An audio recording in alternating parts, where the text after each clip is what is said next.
you to Vandergraaf for sponsoring this month's edition of Road to Recovery.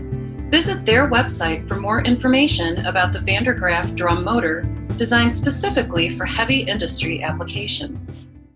Hey there, Kevin Yannick with Pit and Quarry. Welcome back to our Road to Recovery video series. Pleased to be joined today by our special guest, Bill Doran, who's with the National Labor, Employment, and Safety law firm Ogletree Deakins. His law practice is concentrated in safety and health law and litigation. And on top of that, he's a regular contributor to Pit and Quarry magazine, writing monthly his MSHA in the Law column, which he co-authors with Margot Lopez. Bill, it's great to see you. Happy New Year, and hope things are going well for you here in 2021. Happy New Year, Kevin. It's great to be here. Thanks for having me. Well, Bill, with the new year, we've got a new government. We've got a new president that's coming on January 20th. And with all of that, it really means some big changes on the way for the Mine Safety and Health Administration, which you're on top of each day. Some things will come sooner than later, but let's start with the more pressing matter, and that's this COVID-19 emergency temporary standard that you're expecting to kind of come down the pike pretty soon after the Biden administration gets into office on January 20th. You know, with the standard bill, again, you wrote about it in our January 2021 edition, so readers can kind of learn a little bit about it there as well. But what are you expecting to be in this temporary standard? And if you're a mine operator or one of your clients, you know, what are you telling them that they should be getting ready for as it relates to this emergency temporary standard from MSHA? Well, Kevin, first of all, with respect to the timing of the standard, I think people should be watching very closely because I think everyone understands that Joe Biden's platform, worker protection platform, really focused closely on the COVID response. And his platform specifically has stated that he will immediately issue an emergency temporary standard. So I think people should be expecting that an ETS will be put in place. My prediction is sometime within the first 3 weeks following January 20th, and maybe even sooner. I think we should all expect that they've probably already got it drafted. So both OSHA and MSHA will probably be trying to get that in place pretty quick. With respect to what operators should be looking for, for the most part, mine operators have been fairly proactive in putting together the types of procedures that needed to be in place to stem the tide of COVID in the workplace. Everything from mask requirements to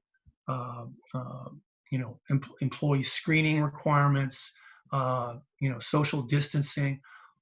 To the extent that an ETS has those types of provisions in it, there won't be a lot of catch-up for mine operators.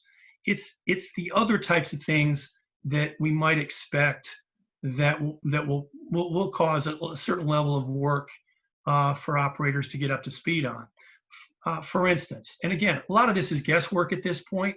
We'll all have to look at it very closely, but there are at least 4 states like Virginia, Michigan, Oregon, California, who already have emergency temporary standards in place. And they provide a template of sorts for the new Biden administration to pick and choose what might be helpful to their, what they might think is helpful to employers and operators. So, for instance, the types of things we may see based on what are in those templates, probably see some type of requirement for operators to conduct a workplace exposure assessment, basically to evaluate all the jobs at your operation to the extent that certain jobs may be deemed to be higher risk than others in terms of the spread of potential spread of COVID. I think you can expect there may be requirements with respect to certain types of ventilation requirements or engineering controls. So again, no guarantees here, but it's a pretty good bet something like that will be in there. There will probably also be a requirement to develop a written COVID response plan, and that would have to contain all of the different elements that were required in the ETS. So that will be probably something that operators will be putting together fairly quickly after the ETS is in place.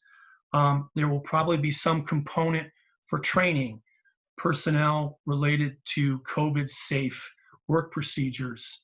I think other elements that we've seen in the state ETSs, there will probably be some kind of COVID reporting requirement for MSHA when people test positive, and what procedures need to be followed when that happens.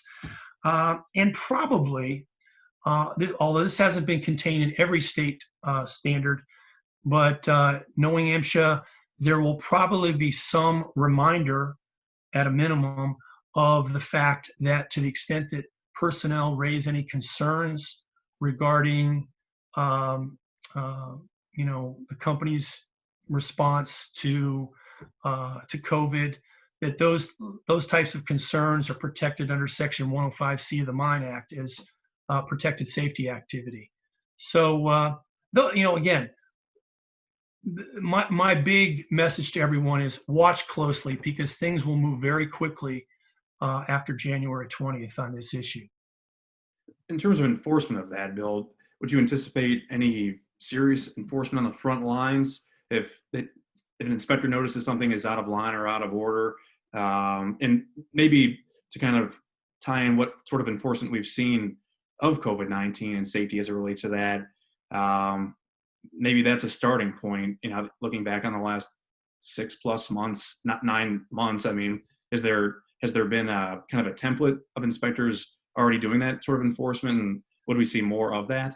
What we've seen up to this point essentially are situations in which, and not a lot of this, but in which inspectors have been sent out to operations where there have been hazard complaints, essentially arguing that the company's not doing enough related to protecting people from the transmission of COVID.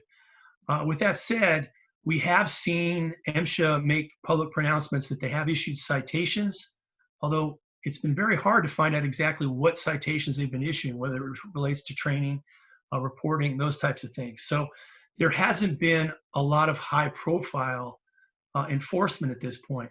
What we would expect moving forward under ETS is that MSHA would be somewhat aggressive, and that would be based on the fact that this has been such a big emphasis of the Biden campaign, and they've made it very clear that they're going to encourage their enforcement people to get out there and once these ETSs are in place, to make sure that there is compliance.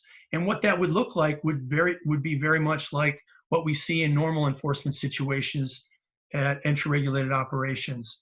You would see inspectors coming out during regular inspections or hazard complaint inspections, and now if they have an actual standard to focus on, they would write citations based on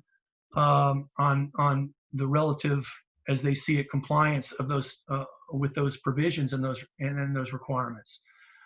So I think civil penalties will be issued in accordance with Section 110 of the Mine Act, and ultimately that would be the sort of the standard process moving forward.